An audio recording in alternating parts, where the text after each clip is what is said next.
صل على رسوله الكريم أما بعد فأعوذ بالله من الشيطان الرجيم بسم الله الرحمن الرحيم ومن يؤت الحكمة فقد أوتي خيرا كثيرا وما يذكر إلا أولو الألباب وقال رسول الله صلى الله عليه وسلم من يريد الله به خيرا يفقهه في الدين চকশামপুর পশ্চিমপাড়া দারুল ইহসান নুরানিয়া ও হাফিজিয়া মাদ্রাসা থেকে আয়োজিত বাৎসরিক ওয়াজ মাহফিলে উপস্থিত আমার আসাদে জারে কেরাম ও আমার সামনে আগত সকল মুসলমান ভাইরা সকলকে জানাই আমার অন্তরের অন্তঃস্থল থেকে মুবারকবাদ।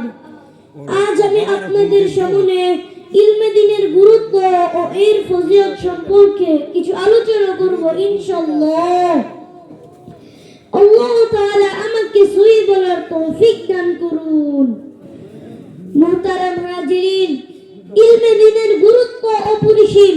এই ইলমই মানুষকে উভয় জাহানে সফলতার পথ দেখায়, শান্তি ও সুখের পথ দেখায়, পরিচালিত করে ন্যায় ও ইনসাফের পথে, পশুত্বের জীবন থেকে মনুষ্যত্বের জীবন দান করে।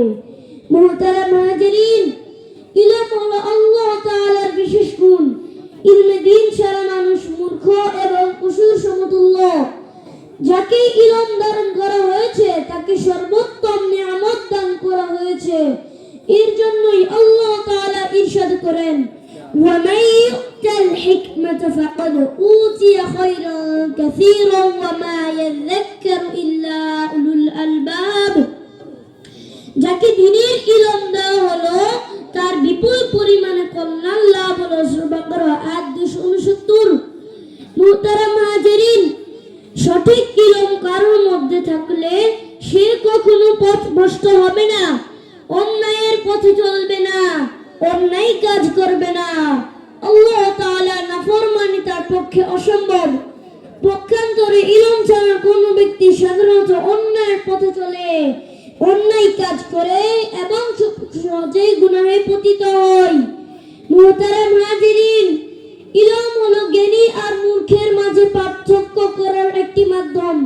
কুরআনে দায়িত্বহীন কণ্ঠে ঘোষণা আসছে, আর মূর্খ কখনো এক সমান হতে পারে না। তাই তো আল্লাহ তাআলা পবিত্র কুরআনুল কারীমে ইরশাদ করেন, কুল হাল ইয়াস্তাউিল্লাযীনা ইয়ালামুনা ওয়াল্লাযীনা লা ইয়ালামুন ইন্নামা ইয়াতাযাক্কারু উলুল আলবাব। যারা জানে আর যারা জানে না তারা কি কখনো সমান হতে পারে? সূরা জুমার আয়াত 9।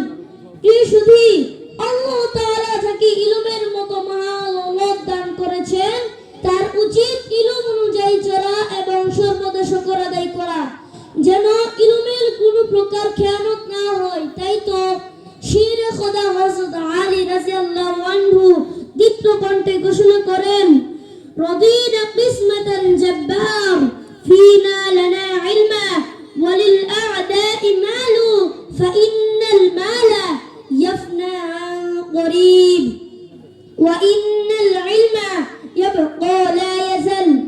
আমরা আল্লাহ তাআলার বন্টনে সন্তুষ্ট, কেননা আমাদের জন্য রয়েছে ইলম আর জাহিলদের জন্য রয়েছে ধন সম্পদ।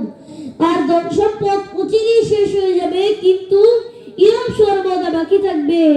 হাদিস শরীফে মুসলমান নর নারী প্রত্যেকের উপর ইলমে দ্বীন শিক্ষা করা ফরজ করা হয়েছে। ইরশাদ হচ্ছে, তালাবুল ইলমি ফরিদাতুন আলা কুল্লি মুসলিম।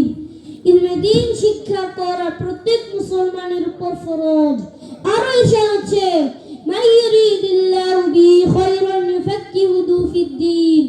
আল্লাহ তাআলা যার কল্যাণ চান তাকে দ্বীনের জ্ঞান দান করেন।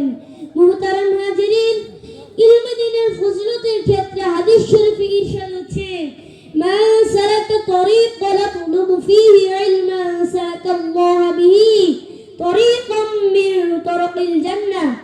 যে ব্যক্তি ইলম অন্বেষণের জন্য কোন রাস্তায় চলল, আল্লাহ তাকে জান্নাত দান করবেন। আর এসে হচ্ছে ফাদলুল আলিমি আলাল আবিদি কাফাদলি আলা আদনাকুম, আলেমের মর্যাদা আবেদের উপর তেমন যেমন আমার মর্যাদা তোমাদের উপর।